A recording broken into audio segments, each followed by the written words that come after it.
Several days ago, as we all know, conservative activist Charlie Kirk was assassinated in Utah while speaking on a university campus.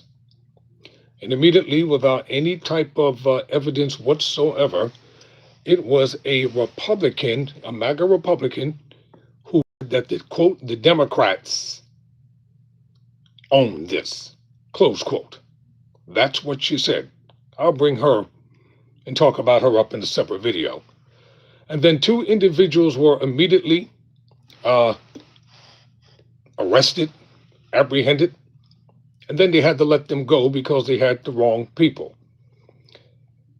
Utah Governor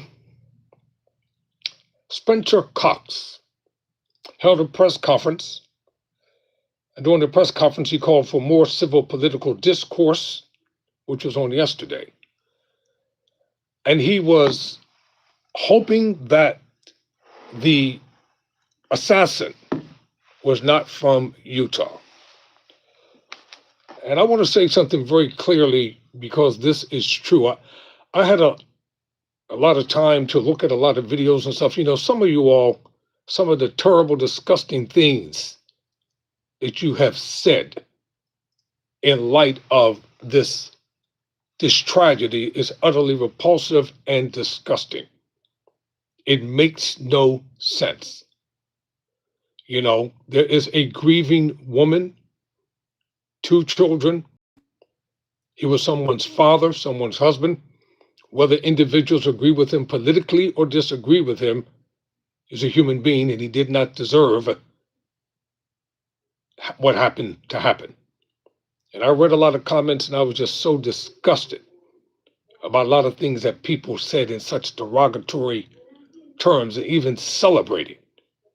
You know, Reverend Dr. Martin Luther King Jr. was assassinated on the 4th of April of 1968, 50 plus years ago down in Memphis, Tennessee, while he stood on a balcony preparing to go to dinner prior to a speaking engagement.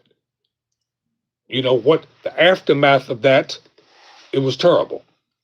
A lot of people were celebrating his death.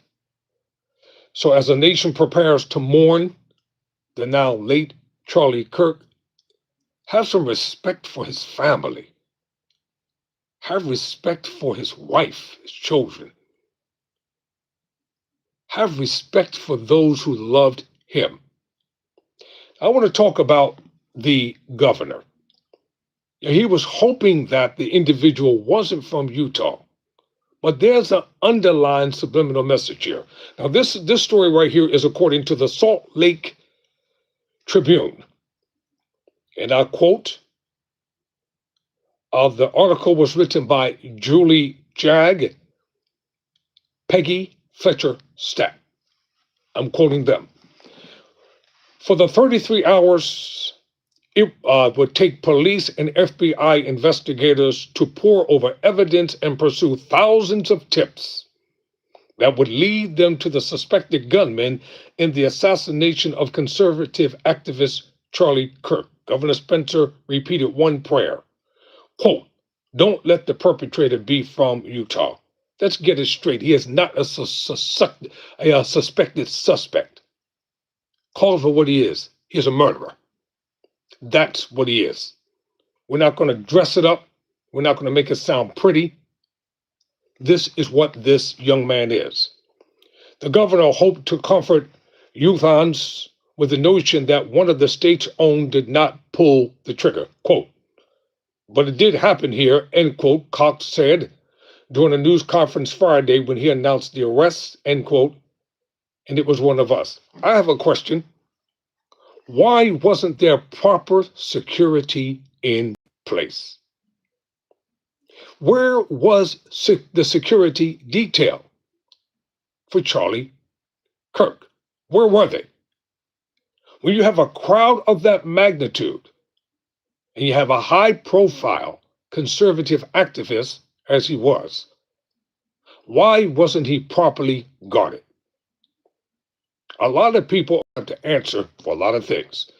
Late Thursday, police apprehended 22-year-old Tyler Robinson, a resident of the southwestern Utah city of Washington. The realization that the shooter was homegrown sent ripples across a state that prides itself on being nice, polite, with good families and strong communities. Now, youthons are left trying to square that idea with the brutality exhibited by Kirk's killer. Quote, I hope this never represents what youthons do, end quote, said Zach Wilson, former chair of the Utah Young Republicans and a Brigham Young University graduate. And I hope this doesn't become our legacy. Jack Davis, president of Utah Young Democrats, called Kirk's shooting, quote, a wake-up call, end quote, for the state. Well, let me insert this. No, it's not an indictment upon Utah.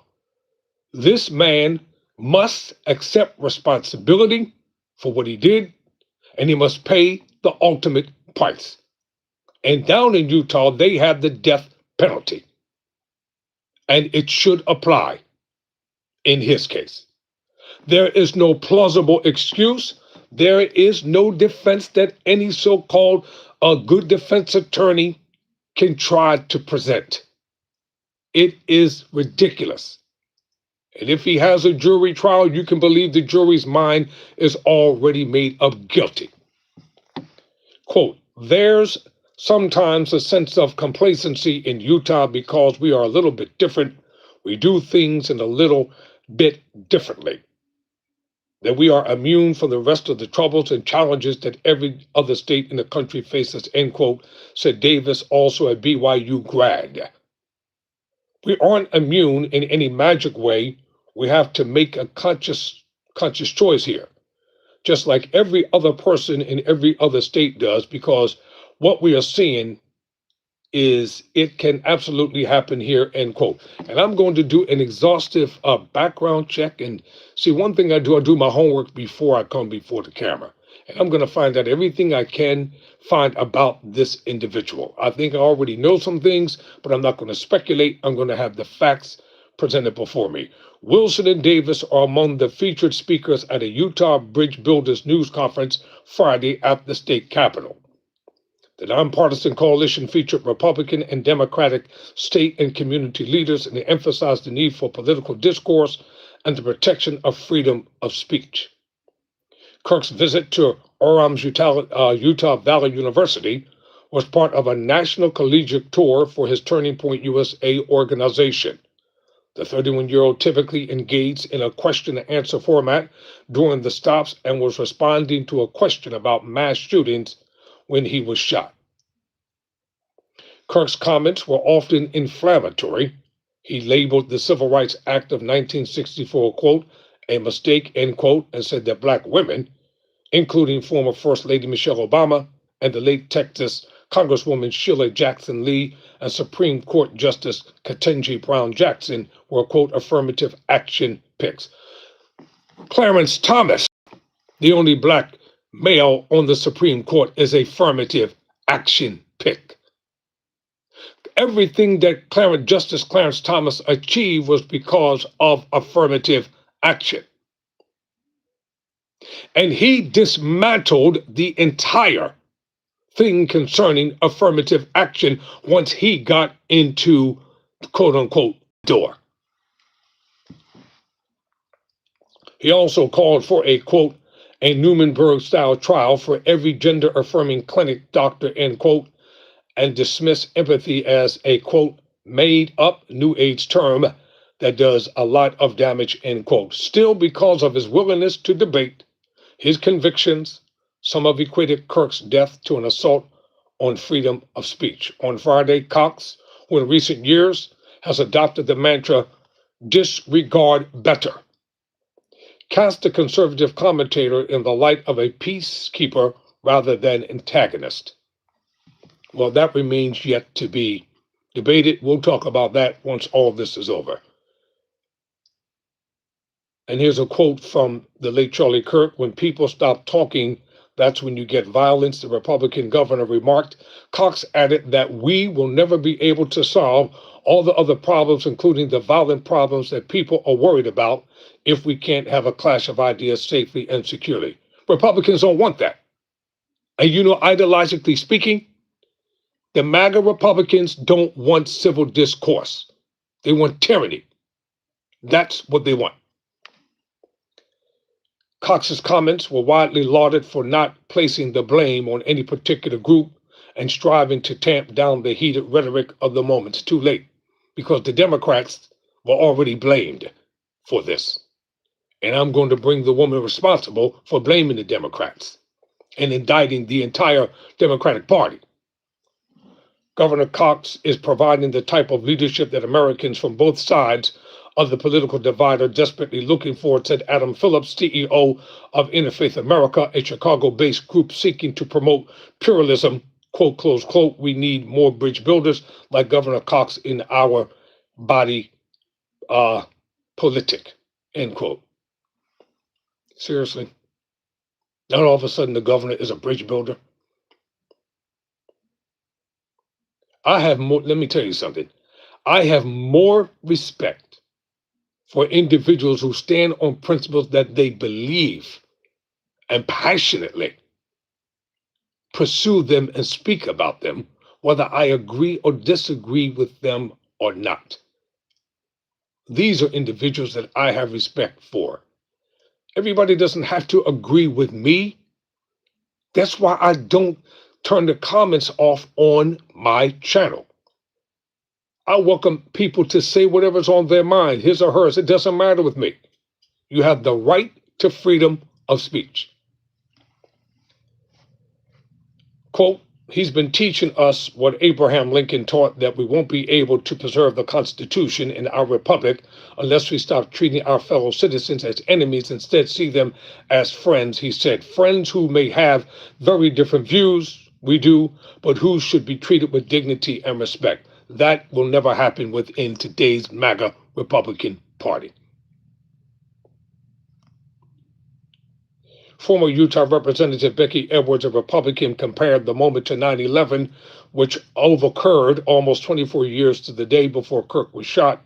After the terrorist attacks, she noted national leaders stepped in to unite the country. If we are waiting for that moment, we're living in the wrong moment, said Edwards, a social worker by profession. So we have to create those moments and our solutions in a different model.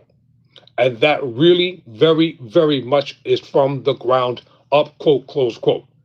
It will take time and it will take hard conversations, but if anyone can do it, Edwards said, end quote.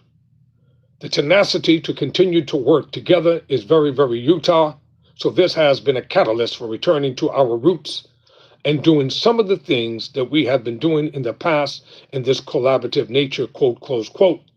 Then again, as Tuma Smith, a black Latter-day, why does it have to be a black Latter-day Saint? Why can't the person just be a Latter-day Saint? And Utah County suggested in a social media post, maybe that isn't Utah, maybe it never was. So evidently, from what I'm beginning to see, maybe this assassin is linked to the Mormon faith. I don't know, but I'm going to find out.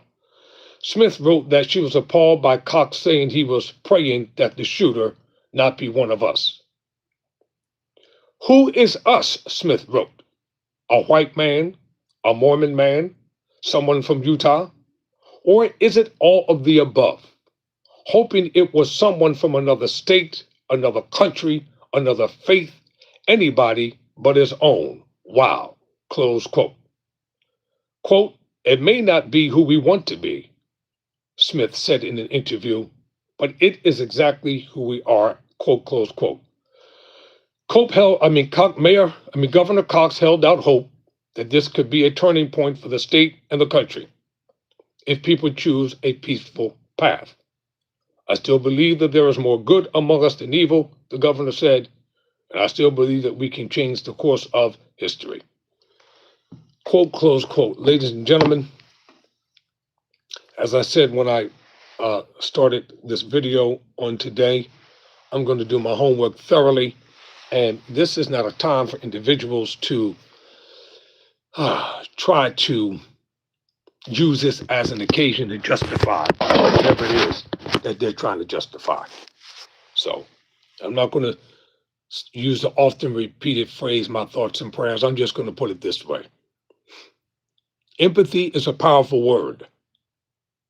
Never forget that. Never surrender. Never quit. Never quit.